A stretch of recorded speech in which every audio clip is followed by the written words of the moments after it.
فی سبیلہ صفا کأنہم بنیان مرصوص۔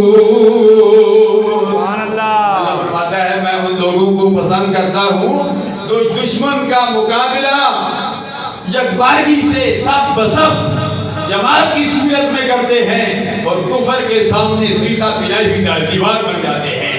ہماری افواج پاکستان کفر کے سامنے، انڈیا کے سامنے سیسا پلائی ہوئی دیوار بن گئی۔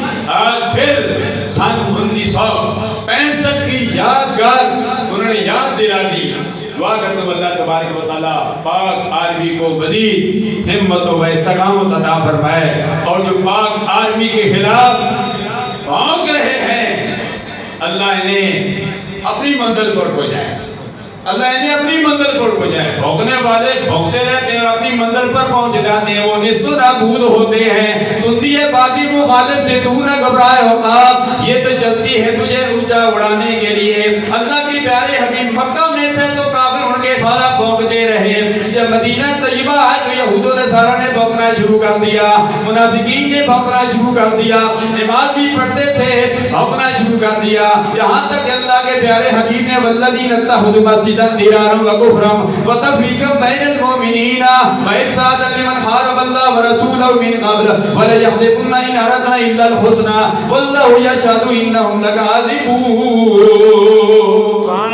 اللہ کے پیارے حبیب نے ان کو مسجد سے نکال دیا، فرمایا تم مسجد کے قابل ہی نہیں ہو۔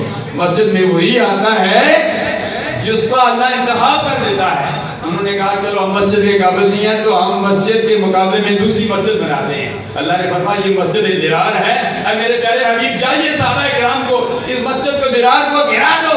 مسجد ضرار کو گرا دیا گیا، وہاں پر لیٹرین بنا دی گئی۔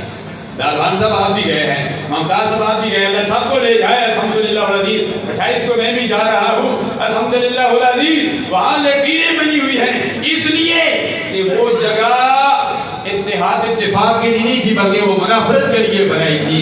تو میں یہ ضمن باتیں آ گئی ہیں، افواج پاکستان سے بات کر رہا ہوں۔ افواج پاکستان ہمارے مادے کا شعبہ ہے۔